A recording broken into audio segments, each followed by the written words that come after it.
Boa noite, retornando aqui para esse bate-papo com o Pedro Fernandes. Ele que é pré-candidato a vereador pela cidade de Petrópolis, no estado do Rio de Janeiro, e eu pré-candidato a vereador pela cidade de São Paulo, pela Rede Sustentabilidade. Ele é candidato pelo PCdoB, eu acho pré-candidato pelo PCdoB. Acho importante falar isso porque nós temos aí uma junção de ideias e de luta que é apartidária, né? A nossa intenção é fomentar um movimento independente do estado, independente da cidade, para que a gente possa aí se fortalecer enquanto força na busca de direitos, igualdade, reconhecimento da singularidade humana como pessoa, né? Como pessoa, a nossa luta é agora. Então, vou convidar o Pedro de novo, ele retornou aqui para a live, deixa eu chamá-lo.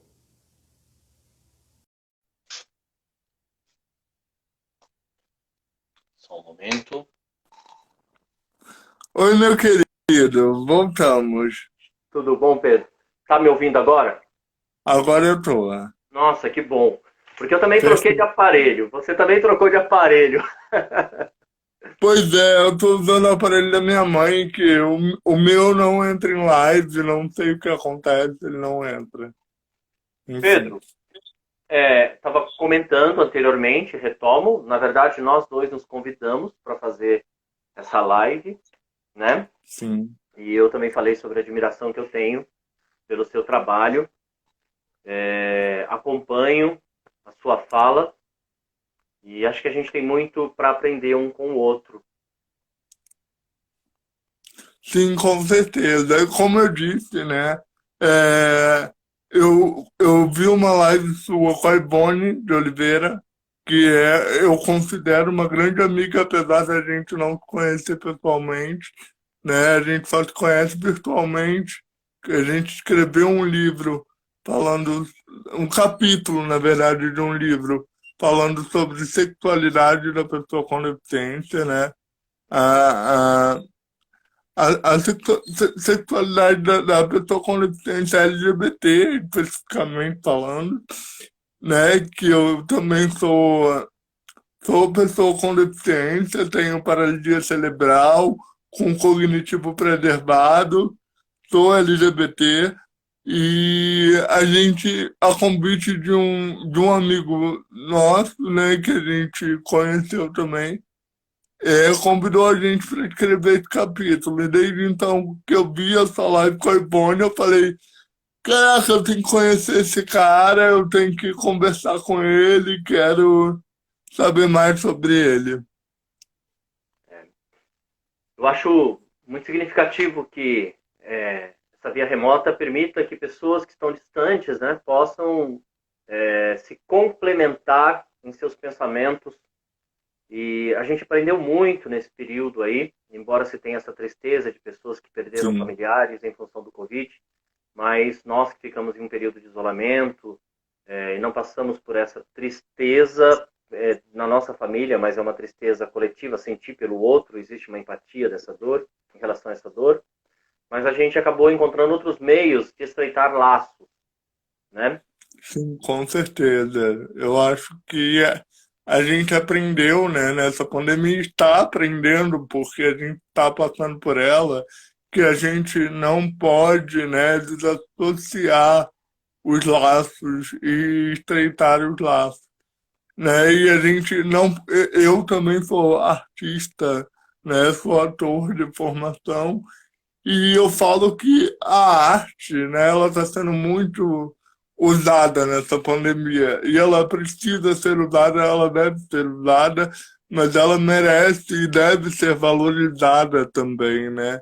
Eu acho que a gente precisa dar valor ao artista, não só ao artista global, né? Não só o artista da grande mídia, mas os artistas locais, os artistas periféricos, os artistas que não têm registro profissional, mas que são artistas, né? E a gente tem que dar subsídio para esses artistas se fortalecerem, se formarem, se profissionalizarem e criar políticas públicas de valorização da arte, já que a gente, nesse governo, tanto federal, estadual e tanto aqui no município, a gente, no meu município, que é Petrópolis, né, gente? Eu sou de Petrópolis, região serrana do Rio.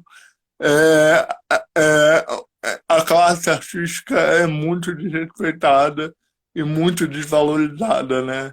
E, e eu queria lembrar aqui que hoje, né, é uma grande coincidência, é um grande prazer estar fazendo essa live com você, que hoje é o dia do ator, Uhum. né? Então eu quero deixar os meus parabéns e as minhas condolências também, porque tanto artista, tantos atores passando por necessidades reais de, de não ter o que comer, isso é real, porque a gente sabe que isso vem acontecendo, né, no Brasil, mas que a gente tem uma lei aí que foi conquistada pelo Congresso, né, pelo Congresso Nacional, né, não veio através do governo, veio através de luta da classe, né, que foi a Lei Aldir Blanc,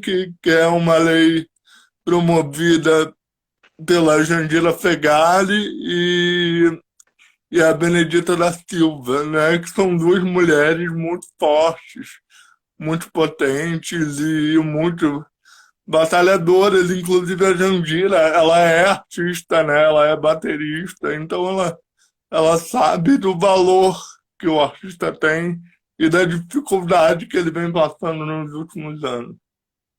É bem lembrado, e eu queria chamar a atenção também, porque é uma discussão que eu tenho trazida aqui para a cidade de São Paulo, e tenho dialogado com atores que dão vida às suas personagens drag queens, que principalmente nesse momento do Covid, né, que ficaram em isolamento com as casas noturnas fechadas, muitos passaram necessidades e necessidades diversas, porque Sim, alguns se mantinham por meio de cachê e com as casas noturnas fechadas tiveram que pedir auxílio para amigos, para pessoas, para parentes. sim, E existe uma questão, né, Pedro, que a gente sabe, quando se é um homossexual, um homem, e que trabalha como drag queen, que apresenta essa sua arte, nem sempre essa pessoa tem o acolhimento e o apoio da família. Pelo contrário, muitas vezes essas pessoas são expulsas de casa em função da sua sim, orientação sexual e depois pela sua escolha de trabalho. Então a dificuldade foi imensa. sim. E é importante falar também, Eduardo, que, né, aqui no município, eu não sei como é que está em São Paulo, mas está sendo feito um primeiro cadastro, né, aqui em Petrópolis, para artistas receberem, né, a gente fazer um primeiro mapeamento para, quando chegar a verba propriamente dita da lei, a verba ser distribuída. E é muito importante falar que esses artistas, né, drag queens, têm direito a se cadastrar dentro dessa lei, devem se cadastrar nessa lei Aldir Blanc, né, porque é um direito deles, eles são artistas, né, e precisam sobreviver, né?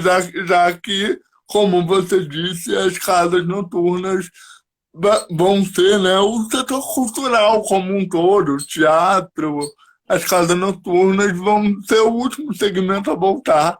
E a previsão de volta é só março do ano que vem, ou quando chegar a vacina, provavelmente dita, que acredito que só seja em março, né? Aqui na cidade de São Paulo, a gente tem duas questões que eu acho importantes serem colocadas, independentemente de ser a classe artística ou não, né? Aí é uma questão muito subjetiva, é uma análise minha frente à política pública adotada nesse momento do Covid. Houve uma preocupação com a classe média alta, houve uma preocupação com a classe alta e não houve tanta preocupação, a meu ver, segundo a minha interpretação, com as pessoas que moram na periferia e com as pessoas pobres, né? E isso é bastante preocupante, porque, mais uma vez, a população mais pobre, e eu não vou usar nem a palavra carente, a população mais pobre, ela é vitimada de um sistema que segrega. Eu digo isso porque é uma cidade que demorou para adotar o uso da máscara como proteção, como meio de proteção e como meio de prevenção. É uma cidade que, embora tenha adotado e tenha repercutido em nível nacional, em função do governador do estado também, uma discussão com o presidente da República em relação ao isolamento social, ainda assim que essa medida tenha sido tomada, ela foi tomada também de forma tardia. Infelizmente, a maioria dos governos, né, dos estados do Brasil e municipais, assim como o presidente, em primeiro momento, começaram a discutir sobre economia. Em segundo momento, começaram a discutir sobre saúde pública e proteção à integridade humana. Então, isso é uma coisa, é uma visão particular, é uma interpretação subjetiva, mas como eu moro em São Paulo, eu percebo dessa forma e fico muito entristecido, porque nós passamos por esse momento solidários com as tantas famílias, mas algumas pessoas ainda choram a saudade do seu parente falecido em função de algo que possivelmente poderia ter sido evitado se as medidas tiverem sido tomadas, inclusive antes do carnaval, né? Sim. Eu acredito muito nisso, no que você falou, né? Porque a pandemia está afetando, inclusive, né, a população mais pobre, a população periférica, né? A gente tem aqui o privilégio de estar em nossas casas com uma boa internet e com a nossa água, e tem lugares que não tem nem água potável, né? Para a pessoa lavar a mão, e tem coisas assim que a gente precisa valorizar, né? E ter a nossa escutativa. Eu, como assistente social, eu cobro muito disso, né? Eu também sou estudante de assistência social e eu cobro muito disso, a escutativa aqui no município de Petrópolis, porque você vê o centro histórico todo aberto, né, as coisas todas funcionando, porque de uma certa forma as pessoas precisam trabalhar, mas a gente sabe que o município ele tem de uma certa maneira condições de, de dar esse subsídio, né? Ou de ter prevenido para não chegar a esse caos que a gente chegou, né? E que pode piorar ainda mais, espero que não, mas a gente sabe que é uma coisa que não vai passar rapidamente, né? E eu vejo que nas cidades, nos municípios, as coisas parecem estar voltando ao normal, mas é importante falar, Eduardo, não é normal. A gente não pode achar que a pandemia está acabando, está diminuindo, não está diminuindo, ainda tem gente morrendo, ainda tem gente precisando de leito no hospital. Eu acho que a gente precisa, sim, ter políticas públicas, por exemplo, para a população que trabalha com a cultura, que vai ser o último segmento a voltar, que é o meu caso. Eu sou trabalhador da cultura, estou sem trabalhar, estou criando mecanismos através de internet, de Zoom, né, estudando muita coisa, até por ser pré-candidato também, estou estudando em outras áreas também, mas eu acho que a gente precisa entender que a gente vai sair dessa, mas o sair dessa exige um planejamento. E o que eu vejo, o Brasil, as cidades e os municípios estão sem planejamento para sair dessa pandemia. Estão sem foco, eles não têm foco no principal que eu acho, que é o ser humano, né? O foco tá na economia, que é um foco totalmente errado. O foco tem que ser no ser humano. Depois a gente recupera a economia, porque sem o ser humano não vai existir economia. Eu concordo plenamente e eu quero trazer a fala do padre Júlio Lancelotti, que é um padre aqui de São Paulo, que trabalha efetivamente junto à pastoral de rua.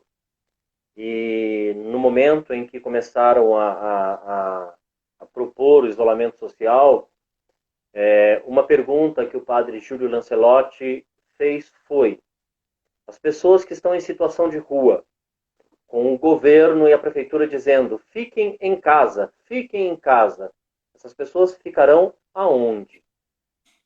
Né? Até porque a casa deles é a rua, né? A casa deles é a rua. E aí, né, com todo esse discurso, se a gente pensa no que você acabou de falar, Pedro, né, sobre essa questão da economia, nenhum sistema. E aí as pessoas acabam chamando a gente de comunista, como se isso fosse um xingamento, mas é importante pensar, né? Dentro de um sistema capitalista, o que menos importa, e eu vou trazer isso até como uma polêmica mesmo, né? A gente vê agora esse boom de vidas negras importam, porque os indígenas, porque os LGBTs, porque o racismo. Para o capitalismo, na verdade, nenhuma vida importa. O que importa é a economia. Você tem uma importância enquanto você se mantiver ativo produtivamente. Então, a grande crítica a esse sistema é essa corrupção, e eu não estou falando de corrupção em nível de política, de trocas de falcatruas, mas a grande corrupção do sistema se dá na medida em que o ser humano ele passa a ser um objeto, né, manipulável com o intuito de gerar sempre lucro e manter uma economia ativa. E aí a gente tem uma necropolítica, né? A política da morte, a política da pobreza, a indústria cultural da miséria, a indústria cultural das classes. Muitas vezes as pessoas não se dão conta disso. Então eu penso que é possível fazer uma mudança social desde que se tenha consciência do feminismo como método político que se opõe ao machismo. E machismo é tudo isso que está posto pelo capitalismo, e como tecnologia de mudança, né? E uma economia mais socialista, que as pessoas socializem a economia, porque um sistema em que alguns têm muitos, enquanto outros vivem na beira da miséria, inclusive na cidade de São Paulo, que é considerada a cidade mais rica de toda a América Latina, isso é muito doloroso. Sim, e uma coisa interessante que você falou, né? Que, né, sobre a população em situação de rua, né? Que é realmente uma política muito falha, não só em São Paulo, mas aqui no município a gente tem instituições e tem equipamentos da própria assistência social que fazem esse trabalho, né? Fazem assim o básico, o feijão com arroz que poderia fazer muito mais, né? Mas eu falo sempre, né? E o morador de rua, né? A pessoa em situação de rua, melhor dizendo que é o termo correto de se dizer, é, que tem alguma deficiência, né? Que possui alguma deficiência ou visual ou física, como é, como é que ela é atendida, né? Como é que ela é vista pelo próprio público, né? Pelo próprio meio, na verdade, em que ela vive, né? Porque já é um meio difícil, que a gente sabe que é. Então, quando a pessoa em situação de rua tem alguma deficiência, isso se torna mais vulnerável ainda, né? Aqui a gente tem um equipamento, né, da prefeitura que não tem acessibilidade nesse local e eu falo, gente, como se eu quiser entrar lá para fazer uma fiscalização enquanto assistente social, enquanto, né, cidadão, eu não consigo, porque eu não consigo acessar o equipamento. Imagina a pessoa em situação de rua que precisa daquele serviço e tem alguma deficiência e não consegue acessar esse equipamento, entendeu? Então, assim, como a gente vai solucionar isso? E outra coisa muito importante que você falou, né, que é aqui no município de Petrópolis, eu luto muito, né, para a gente ter essa política, né, são as casas de passagem, né, as casas de passagem, as casas de acolhimento, porque é como você falou, né, a população LGBT aqui em Petrópolis a gente tem um número altíssimo de violência contra a população LGBT, muito alto, né? Eu acho que é um dos mais altos da região serrana. E, e a gente não tem uma casa de acolhimento. E durante essa pandemia, muitos homossexuais, lésbicas, travestis, mulheres trans, homens trans, estão convivendo com seus agressores, com seus abusadores, e não tem para onde ir, e não se tem um acolhimento para essa população. Então a gente precisa pensar não só em Petrópolis, mas no Brasil inteiro, em casas de acolhimento, em casas de acolhida. É a mesma coisa na situação da mulher, né? A gente precisa de uma casa de acolhimento para mulheres, que muitas mulheres estão em casa com seus agressores. E o número de violência durante essa pandemia aumentou muito, né? E não chega até a delegacia. Por quê? Né? Porque é subnotificado ou porque não tem como chegar. Não tem como chegar, a forma de abordagem não é correta por uma série de motivos. Mas, assim, eu acho que a gente precisa pensar na política pública de acolhimento, né?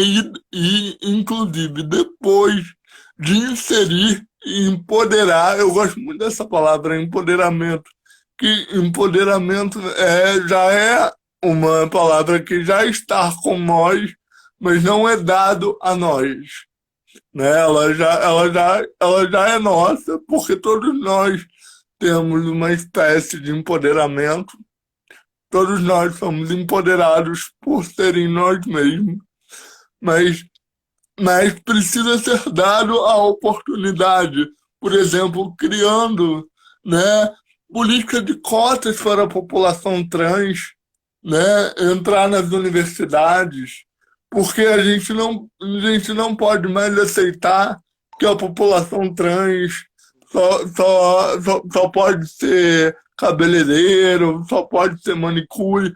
Nada contra essas profissões que são maravilhosas, são muito valorosas, mas a gente precisa fortalecer o elo familiar da população LGBT, né?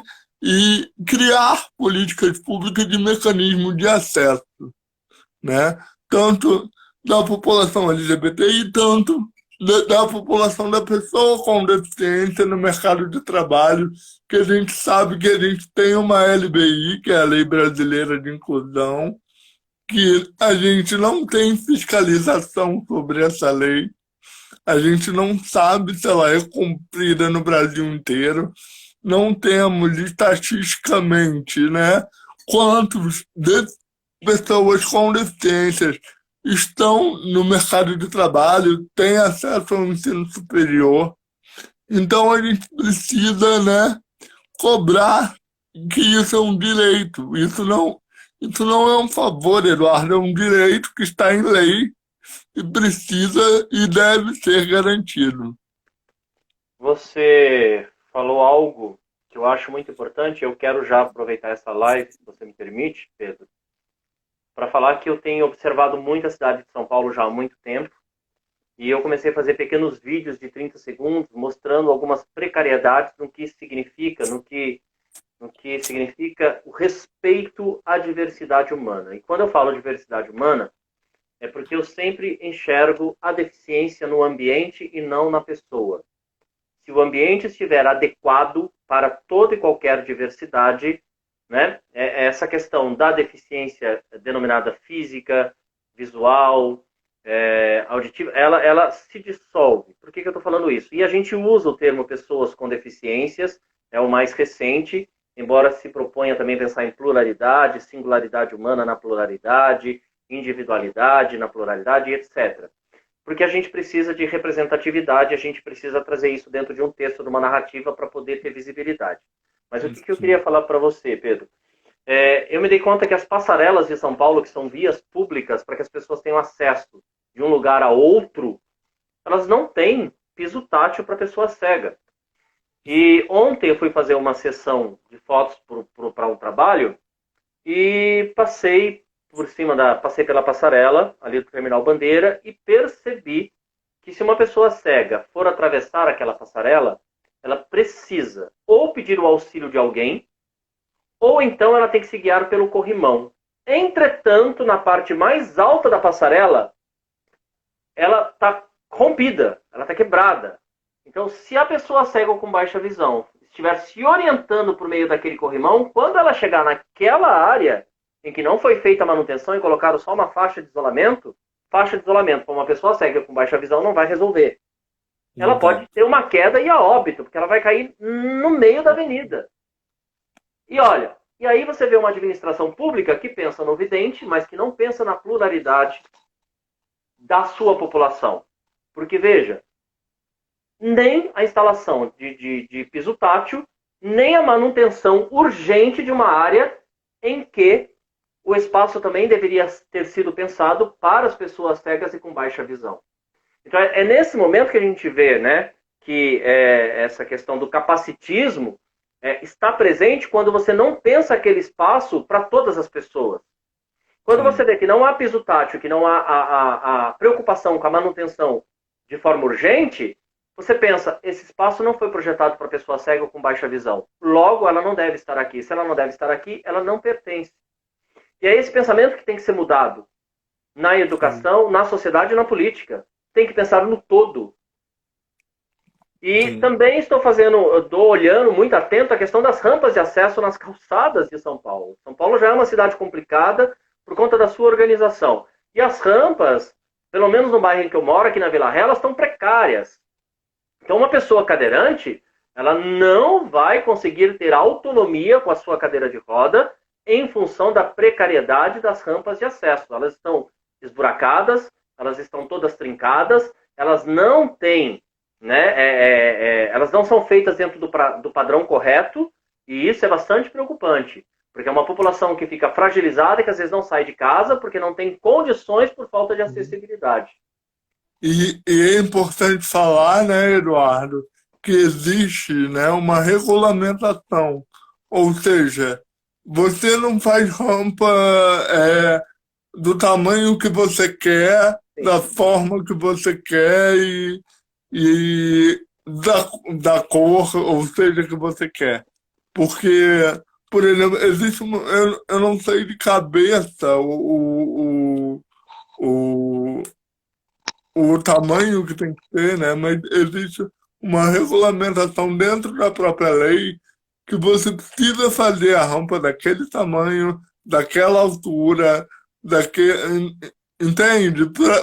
Para ela ser efetivamente útil. Porque não adianta você fazer acessibilidade. Eu, por exemplo, já fui algumas. Eu frequento muito a rua, eu gosto muito de rua, e tenho essa possibilidade, graças a Deus, de me movimentar bastante dentro da minha cidade, dentro do estado. Mas tem muita gente que não tem. né, essa possibilidade. E, e a gente vê muito essa dificuldade de acesso nas comunidades, assim, né? Tipo, é, um deficiente, quando entra em casa, entra só uma vez, porque ficar entrando e saindo não tem como, porque é uma escadaria imensa. E a gente precisa pensar nisso, né? A gente precisa entender que, que, que política pública se começa no seu bairro, dentro da sua casa, dentro da sua vizinhança, você olhando para o outro com escuta ativa. Por isso que eu gosto muito de falar da escuta ativa, porque a escuta ativa nada mais é do que você se colocar no lugar do outro, né? Porque hoje o Eduardo não precisa de cadeira de rodas, mas amanhã ele pode precisar por qualquer motivo, entendeu? E então eu acho, e todo mundo vai envelhecer, né? Eu acho que a gente precisa preparar a cidade, preparar o país, na verdade, para envelhecer de forma saudável, porque o que esse atual governo que está aí, que eu não vou nem citar o nome, mas o que o atual governo que está aí não se pensa na beleza que é envelhecer, né? Na potência que é envelhecer. E é muito bonito envelhecer, mas para você envelhecer bem, você precisa de uma cidade que te acolha, de políticas públicas que te acolham, de políticas públicas que discutam de espaço no mercado de trabalho, de espaço de valorização da pessoa idosa na vida, né, como qualidade de vida, né? Eu acho que a gente tem uma série de fatores, né, para a gente entender que a acessibilidade não é só para mim, Pedro, que tem uma deficiência, que tem paralisia cerebral. Eu, por exemplo, eu moro num prédio que não tem acessibilidade, que não tem a acessibilidade que deveria ter. E é uma complicação. E eu moro numa cidade que tem uma outra complicação, que é uma cidade histórica, que é tombada pelo patrimônio histórico, né? Que você não pode fazer obra porque a pedra é portuguesa de 1900 e não sei quanto. É o que eu sempre falo, Eduardo. A cidade, a história, ela tem que ser preservada e tem o seu valor e deve ser preservada. Mas a gente precisa acompanhar o modernismo do mundo, né? Não só o modernismo do mundo, mas acompanhar a evolução da sociedade, né? Porque durante muito tempo, nós, pessoas com deficiências LGBTs, éramos muito silenciados, né? A gente sempre existiu, durante a história toda do Brasil, a gente sempre existiu, né? Só que agora, muito, muito pouco tempo, se discute a acessibilidade, se vê uma pessoa com deficiência na universidade, no colégio, né, ocupando espaços públicos, né? Então, eu acho que a gente precisa pensar que a gente está em um ano eleitoral, um ano de grande desafio, né, que vai ser uma eleição diferente. E a gente precisa pensar, assim, nessas representatividades, nessas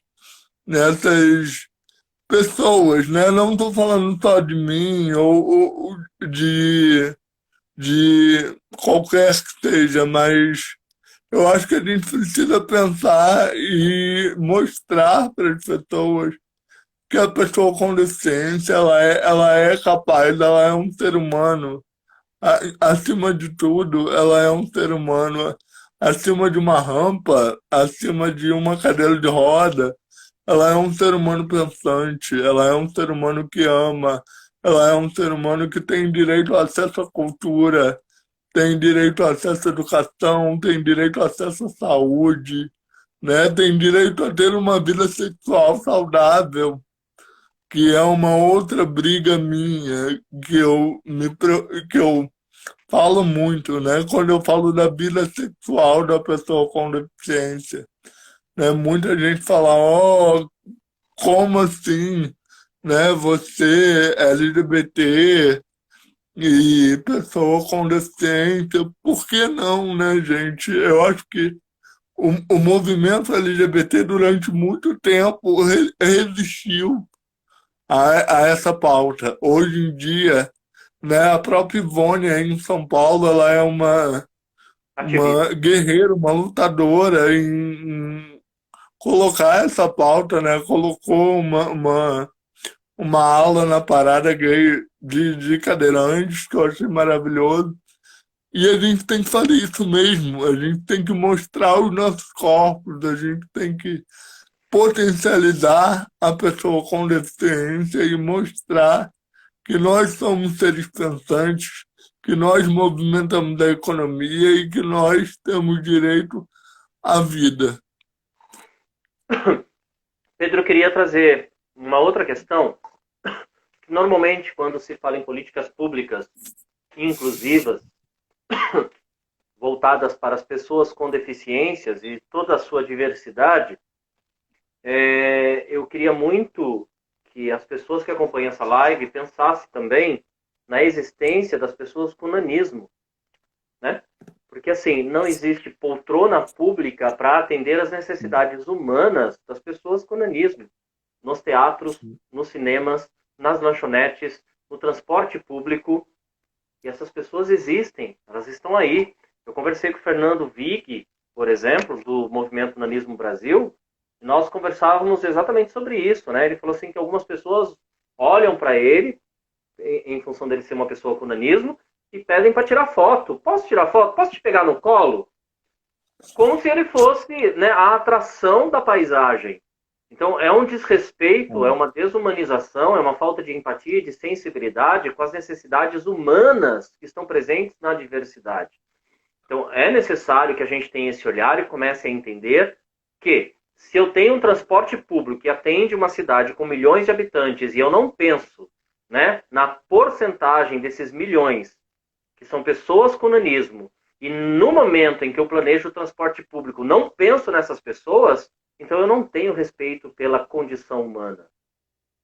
Entende? Uma outra Sim. questão que eu queria falar, se você me permite, que eu acho bastante significativo, até para as pessoas que queiram se aprofundar no assunto, eu queria falar da Helen Keller, que era surdo-cega e que era formada em filosofia, doutora em filosofia, que falava vários idiomas e sinalizava vários idiomas. E ela tinha uma luta muito interessante na Europa, que era o ingresso das mulheres no mercado de trabalho fabril. Só que todas as vezes que ela ia dar palestra, as pessoas perguntavam sobre o fato dela ser surdo-cega. Como se sendo, e duvidavam do que ela escrevia, duvidavam do que ela falava e duvidavam do pensamento dela. Como se aquele lugar de filósofa não fosse feito para ela. Né? E é muito interessante, uma vez uma menina pergunta para ela, né, como era ser surdo-cega? E ela responde, isso está no livro dela, se eu fosse Deus e criasse um outro ser humano, eu colocaria o cérebro dele na ponta dos dedos. Ou seja, ela era feliz sendo surdo-cega e essa felicidade era tão plena que se ela criasse um outro ser humano, ela criaria semelhante a ela. É, é muito interessante, né, essa fala dela, e é muito interessante também como as pessoas duvidam, né, da nossa capacidade. Né? Eu, como ator, né, inclusive eu estava conversando, né, com uma amiga numa live, a Dani Balbi, e a gente falando, né, eu falando no meu ponto de vista, ela falando no dela, que nós, pessoas com deficiência, infelizmente, né, a gente só é convidado né, para uma palestra ou alguma coisa assim, para falar da deficiência, né, de como foi, de como você se superou e tudo.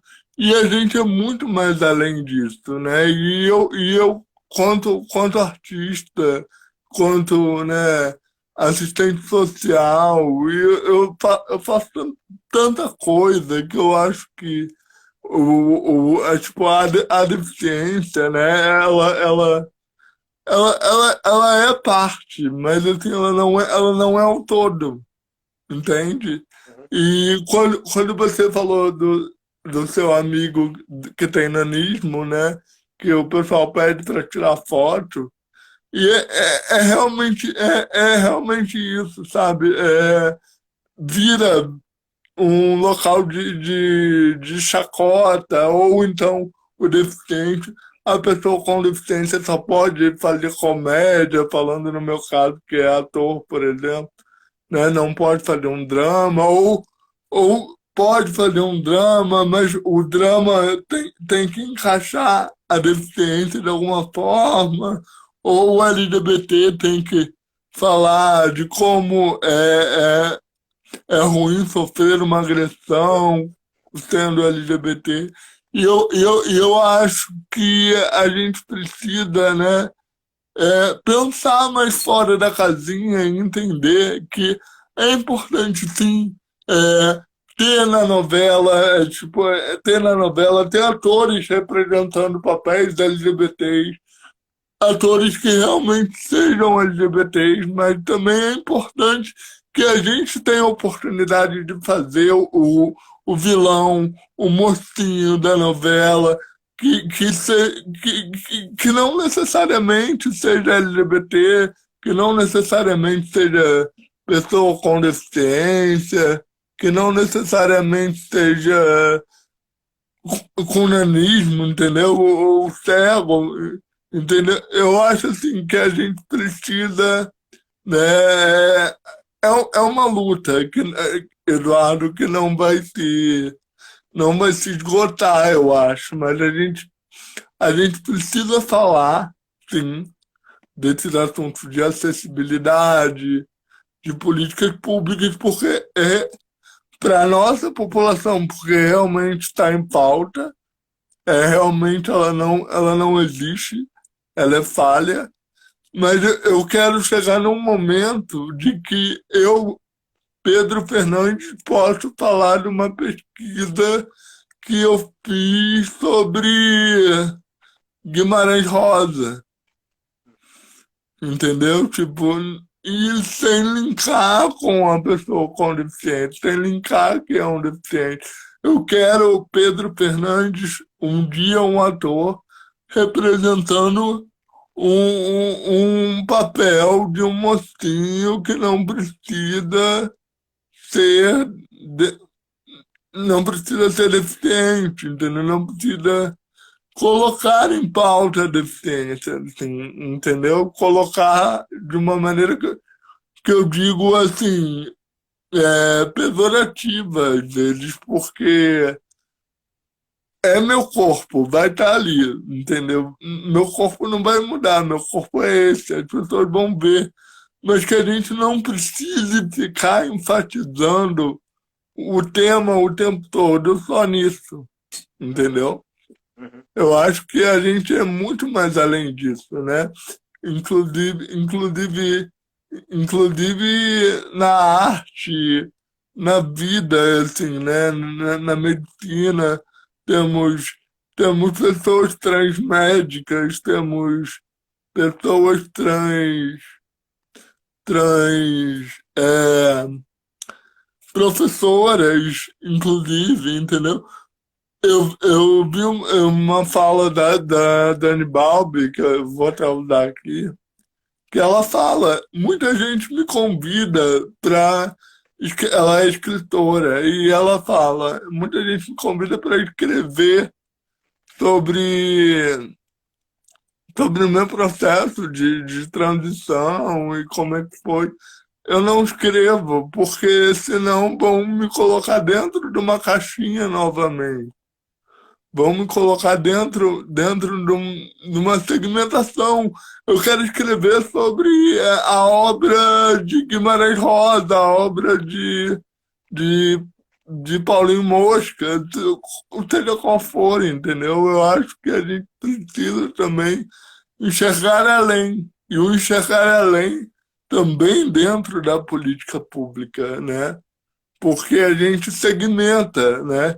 Tipo, você tem deficiência, então você cabe nessa profissão, né? Você tem nanismo, você cabe nessa profissão. Você é trans, você vai fazer unha, você vai pro salão cabeleireiro, e não é assim. Eu concordo plenamente, porque as pessoas são estigmatizadas pelo processo histórico que estão em torno delas, e algumas vezes elas são capturadas por esse discurso, né, que define o lugar de cada qual. E isso provoca uma pobreza moral na sociedade.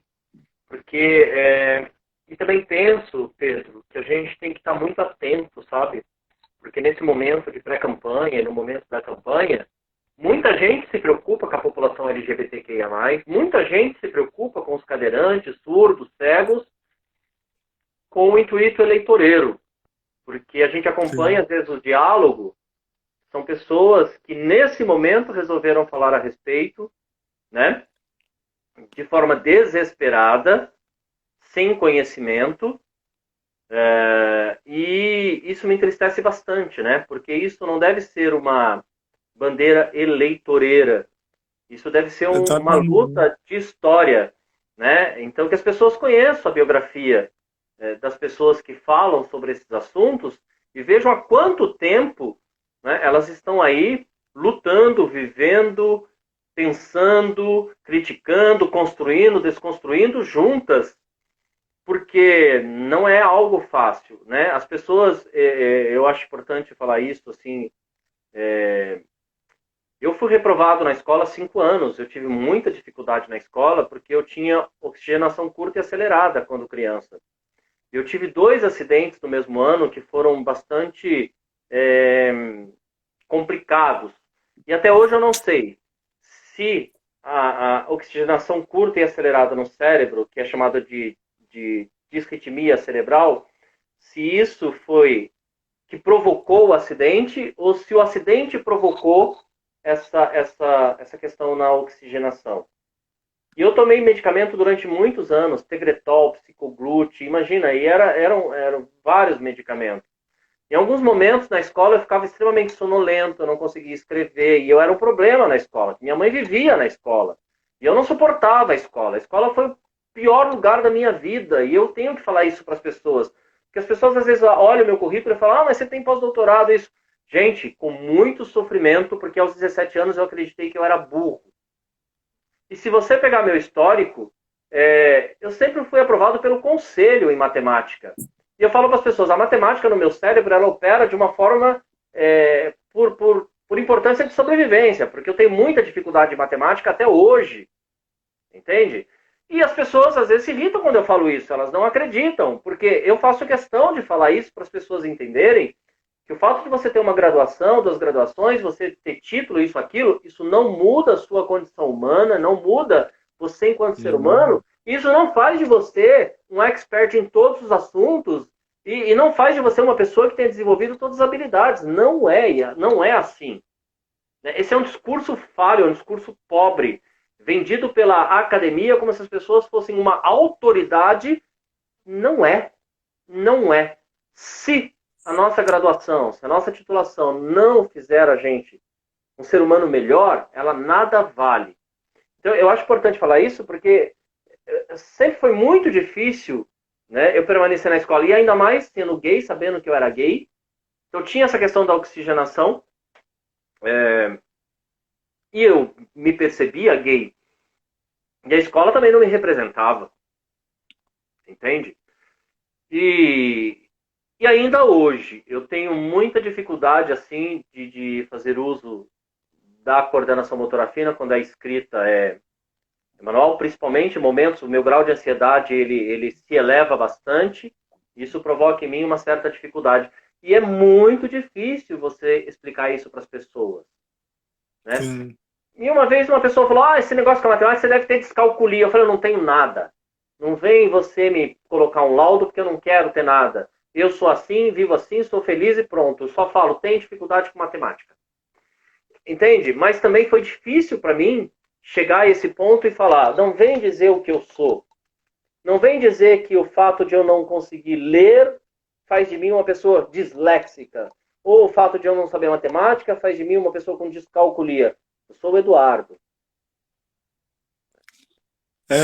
Eu acho, né, Eduardo, eu também tenho, eu me vejo muito nessa sua fala, porque eu também tenho muita dificuldade com matemática, né, muita mesmo, e a gente sempre busca uma patologia, né, a Uhum. gente sempre busca a gente encaixar a gente numa patologia, a gente mesmo se cobra. E eu acho que eu tô com isso, eu acho que eu tô com aquilo. E eu acho que, né, muitas vezes a escola faz isso, né? Eu venho de um processo de escola muito acolhedora, que era uma escola, né, a minha primeira escola até a oitava série, foi uma escola muito acolhedora, de uma escola de te formar como um cidadão, né? Que te forma como um cidadão, que você conhecer sobre tudo. Tanto que o meu primeiro contato com o teatro foi dentro da escola, né? E a escola fazia vários debates de gênero, de política, e me formou como cidadão, né? Que era um colégio particular aqui na cidade, que hoje não existe mais. E eu vejo muito isso, muito essa falta dessa linha da educação, dessa linha da sensibilidade da educação, né? A gente precisa reformular o ensino de uma forma que não cobre do aluno ler o livro tal, ou fazer o cálculo tal, aprender a fazer raiz quadrada, ou decorar a tabela periódica, mas assim, se formar o aluno ou a aluna como um cidadão, né? Um cidadão e preparado para o mundo, assim, porque eu vejo muito, você sai da escola já direto tendo que escolher um curso para você fazer, e você não é preparado para o mundo, para aquilo, para aquela realidade, entendeu? Eu acho que o sistema educacional ele é muito falho ainda, né? A gente precisa rever esse sistema educacional de forma que empodere o adolescente, a criança e o adolescente a ser um espaço de acolhimento, a ser um espaço de discussão junto com a família e não de ficar criando patologias para cada aluno, né?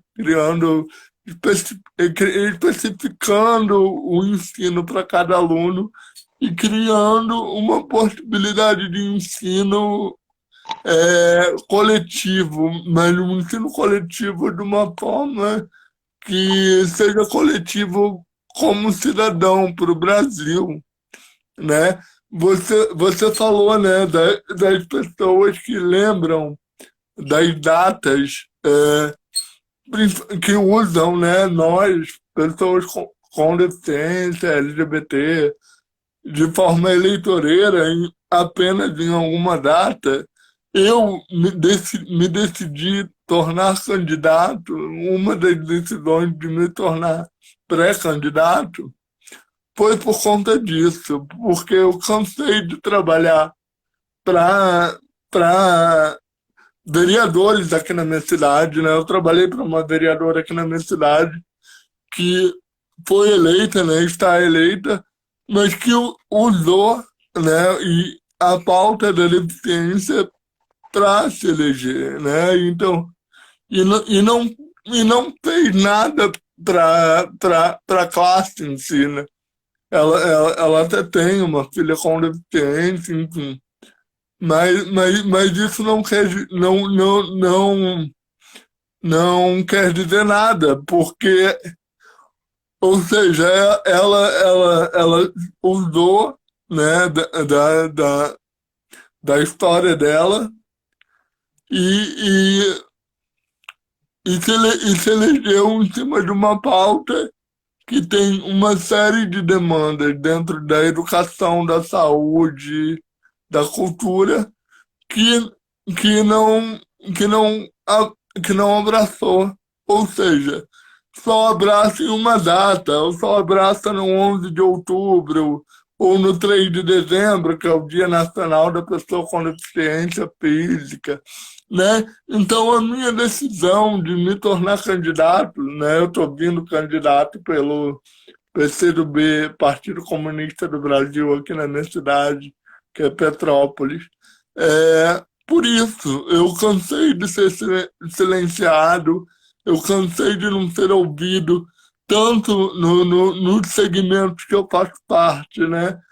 Que é a classe artística, também não entender a, a demanda dos atores com deficiência, a demanda também da população LGBT não entendeu a demanda dos LGBTs com deficiência e, e, e a pessoa com deficiência em si, ela não tem que ser lembrada só agora, por exemplo, que ela é lembrada como um grupo de risco durante uma pandemia.